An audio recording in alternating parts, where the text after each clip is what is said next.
Amigos televidentes, muy buenas noches. El día de hoy vamos a tocar un tema que quizás resulte apetitoso para algunos y quizás para otros desconcertante, ya que nuestra invitada para el día de hoy es la señora Nuri Valencia Álvarez, quien es nutricionista, con quien vamos a tener el placer de conversar, que nos ilustre sobre lo que es una buena, una mala alimentación y qué es, en buena cuenta, estar bien nutrido o mal nutrido. A la vuelta de unos pequeños instantes estoy con ustedes. Permiso.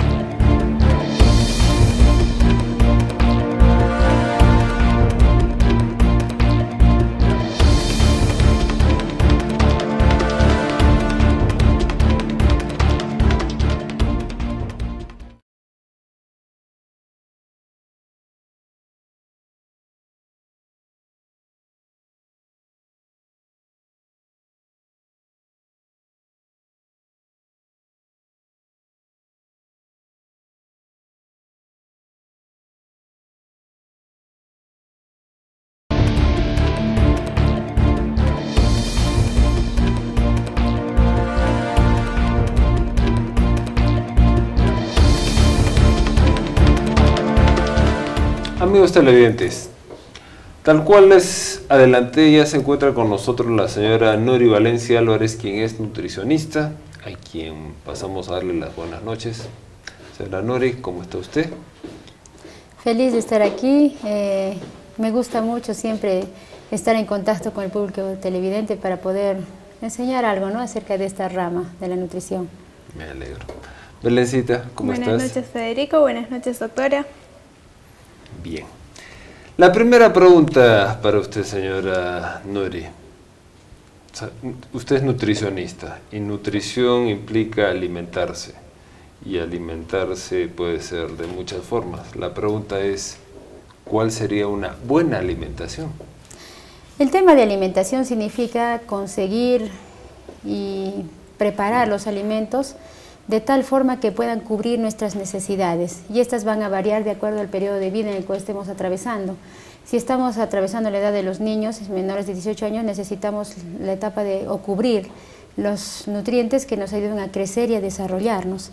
Entonces va a venir un gasto extra por todo lo que es la actividad física y todo eso. Si además de eso yo me enfermo, tengo alguna dificultad, voy a necesitar alimentos para reparar mis tejidos. Ahora, cuando yo ya pasé y dejé la edad de crecimiento, que es mayores de 18 años, ya voy a necesitar otro tipo de nutrientes, o sea, otro tipo de cantidades a nivel de balanceo. Pero sería interesante saber qué nutrientes son los que necesita un niño, los que necesita un bebé, para más o menos ir teniendo un avance en la vida de un ser humano y de acuerdo a eso ir encajándolo en qué alimentos. Los nutrientes que necesitamos todos siempre son los mismos, son proteínas, grasas, vitaminas, minerales, carbohidratos y agua, o sea, no van a variar. Lo único que va a variar es la distribución y el número de comidas, o sea, eso sí. A eso me refería. Sí, entonces en eso sí, lo que yo hago, por ejemplo, en pacientes, casi siempre llegan familias a mi consultorio.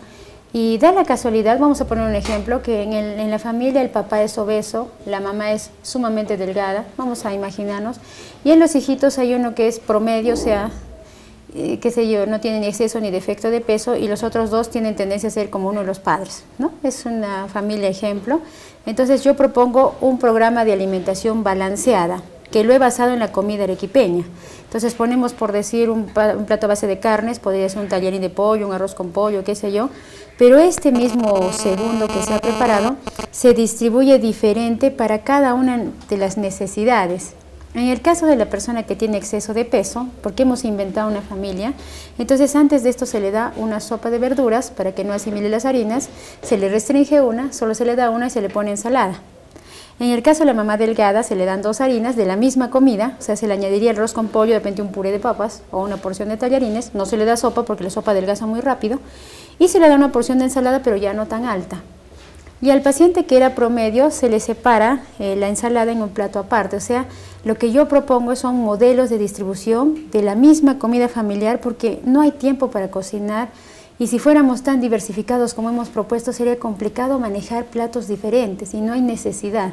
Entonces, como es una realidad, mi propuesta es manejar detalles dentro de este programa para poder hacer fácil y llevadero y no complicarnos la vida más de lo que ya está, ¿no? Porque todo el mundo trabaja y estudia, trabaja, no hay tiempo para hacerlo, y por eso es que también se descuida de su proceso alimentario y llega a hacer cosas rápidas para todos, ¿no? O sea, ese es el problema, que estamos cayendo en el facilismo porque no tenemos tiempo para preparar nuestros alimentos, y el hambre nos obliga a comer lo que esté más cerca y que me haga satisfacer esa sensación tan fuerte, ¿no? Que uno tiene hambre y se siente tan, yo que sé, hasta débil, que quiere llenar lo que encuentre, y si es algo rico a mi paladar, mejor, ¿no? Entonces, creo que ahí sería el detalle. Entonces, si habláramos de pequeñitos, todos deben manejar lactancia materna exclusiva hasta los 6 meses, sin ningún tipo de agüitas ni frutitas, y a los 6 meses se le inicia el proceso de aprendizaje, ¿no? Que no se le puede dar todavía de la olla familiar. En ese caso hay que prepararle aparte las papillas, pero ya se comienzan a establecer ciertos hábitos, se le enseña ciertos sabores para que él pueda en adelante, ¿qué se puede decir?, disfrutar de todos los alimentos de los que se dispone aquí en Arequipa. Porque si nosotros, bueno, de repente no nos hemos dado cuenta hasta que salimos del país, somos el país que dispone de la mayor variedad de alimentos deliciosos, de buen precio y de buena presentación, y a veces no lo valoramos hasta que salimos del país. Entonces, en base a esta comida que produce el Perú, en este caso Arequipa, la propuesta está elaborar nuestros alimentos que resultan ser uno de los más ricos a nivel del Perú, deliciosos de sabor y nutritivos. Entonces, eso es lo que estamos buscando ahora. Ahora, yo veo que hay en el comportamiento, yo diría que hay mucha ignorancia en materia de nutrición en nuestro medio, porque las personas solemos dar consejos tipos, ¿no? Por decir, tómate una sopa, es muy buena. Exacto. Pero ¿para quién? ¿No? Claro. Usted hace un momento habló de la sopa y me da la oportunidad de preguntarle, ¿una sopa tiene valor nutritivo? Sí, sí tiene valor nutritivo. Sin embargo, si yo la tomo antes de mi segundo, no me va a dejar asimilar las harinas, dependiendo también qué clase de sopa, y yo voy a tener facilidad o tendencia a bajar de peso. Entonces, lo primero que se le retira a una persona que quiere subir es la sopa. Así sea un menestrón, un caldo de viernes, que aparentemente tiene la sustancia, adelgaza porque baja la asimilación de harinas a nivel intestinal, es algo muy simple, ¿no? Entonces, es cuestión nada más de personalizar, y lo que yo hago es esto, ¿no? Entonces viene mi paciente, le hacemos una evaluación completa, y de acuerdo a su actividad, su trabajo, imagínense, hay gente que trabaja en 3 turnos, hay gente que viaja, que vive en la carretera prácticamente, entonces no se le puede dar el mismo programa porque ni siquiera va a su casa a comer. Pero hay gente que va todo el día y puede llevar su termo de comida, hay gente que puede regresar a su casa, no es la mayoría. Entonces ese es mi trabajo, evaluar sus condiciones personales, no solamente físicas, sino también intelectuales, laborales, actitudinales. No es lo mismo cuando yo estoy en mi etapa feliz que cuando estoy en mi etapa triste, porque todos tenemos también temporadas, ¿no? Y esa depresión o qué sé yo me hace comer más dulces. Entonces, todo eso se evalúa en el consultorio, en una evaluación nutricional, y se asigna. Y yo lo llamo clases de nutrición personalizadas. Entonces, digamos que usted siempre va a ser abogado, y usted siempre va a ser psicóloga, o yo siempre voy a ser nutricionista, tengo mi horario de trabajo en mi oficina, por decir.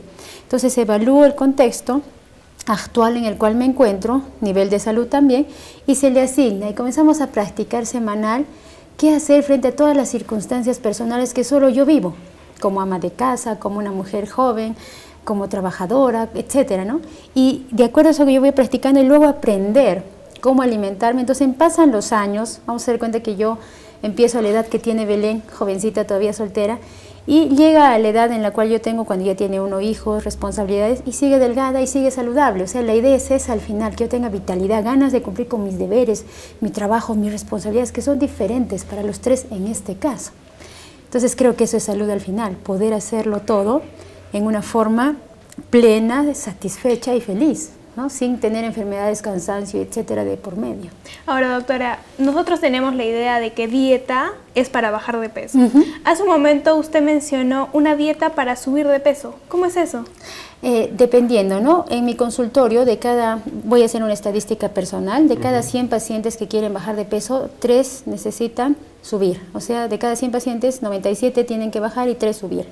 En este caso, se ve primero su modo conductual. Normalmente la gente delgada es gente exageradamente práctica, O sea, no quiero lastimar ni herir susceptibilidades, pero la gente muy delgada, estamos hablando de muy delgada, normalmente es tan práctica que resulta que casi nada le importa.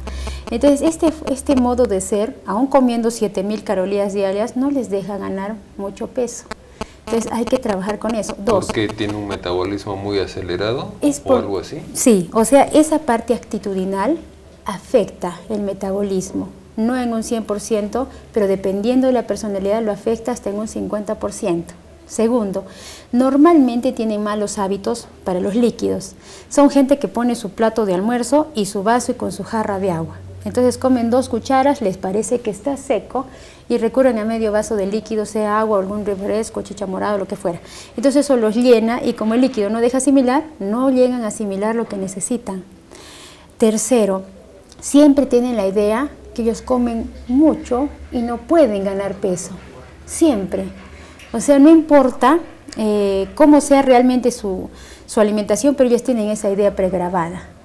Y muchos de ellos, he notado también, estoy hablando de mis estadísticas personales, tienen algún familiar obeso, hermano, primo, tía, papá o mamá, y eso en el fondo les llega a traumar, o sea, es algo, no sé, determinante en su personalidad. Entonces en el fondo realmente no quieren hacerlo.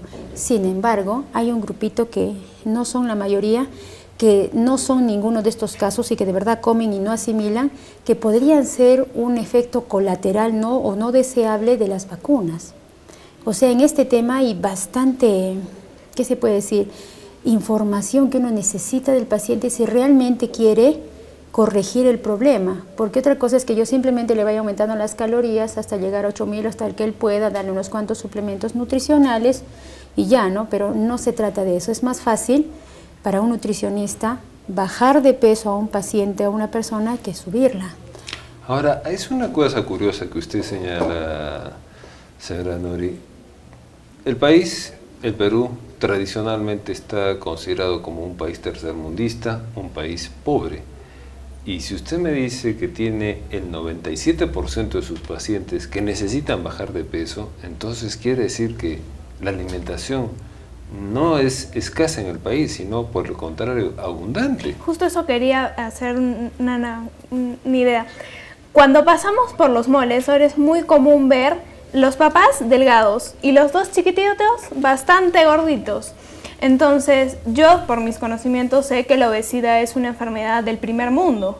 Ahora, como mi papá dice, estamos en el tercer mundo. ¿A qué se debe de que vemos que hay tantos casos de obesidad infantil? Es porque, primera razón, tal vez a nivel social, yo diría es porque la madre ya no está en la casa. Esa es mi primera razón. ¿Y sería que los niños comen por ansiedad, porque no hay quien los controle? Sí, o sea, ahí hay un cuadro ya psicológico, es determinante. Y es porque, si ustedes recordarán, usted y yo, cuando regresamos a la casa, siempre estaba nuestra mamá y había un sonido agradable de las cocinas. Yo también lo recuerdo. Sin embargo, ahora ya no hay ese ambiente porque las mamás todas tenemos profesión y hemos decidido salir. Entonces eso les provoca ansiedad a los niños, primer punto. Segundo, aun cuando yo decida cómo alimentar a mi hijo y contrate a una persona o pida ayuda a algún familiar, que puede ser mi mamá, mi suegra, mi hermana, mi cuñada o cuanto familiar amoroso aparezca, ella lo va a hacer de acuerdo a su manera, no a la que yo le diga, yo lo he comprobado. Y no por maldad, sino porque simplemente ellos creen que así está bien, ¿no? Y hay que amarlo, hay que consentirlo. O sea, hemos traspasado la barrera del amor hacia el engreimiento. Y hemos permitido que estos pequeños, la comida chatarra es muy rica al paladar, que traspasen la barrera de la salud porque mi afán de amarlo y de no permitir que se repitan algunas circunstancias de vida que yo pasé, que no eran tan libertinas, diría yo, para esto. Entonces ahí se va creando toda una situación psicológica, nutricional y familiar complicada, que yo en el consultorio como nutricionista debo destejer. Porque a mí no me sirve de nada que traiga a un paciente de 3 años o 4 años con obesidad de segundo o tercer grado, darle una dieta y una hojita para que lo haga. Si es que no he logrado ubicar la causa, es posible que ni siquiera se llegue a cumplir. Pero si yo llego a hablar con los padres y a más o menos sin afán de molestar, porque ese es un tema muy personal, es complicado. ¿Cómo hago yo para niños, por ejemplo, para no herir susceptibilidades? Primero le digo, o sea, no hablo de obesidad, nada, porque los padres lo toman agresión, inclusive se sienten hasta, no sé, incómodos. Entonces le digo, vamos a ver cuánto debería pesar y medir su bebé o su niño, depende, ¿no? Digamos de 5 años con 7 meses. Entonces le ponemos, sacamos, este es el niño promedio.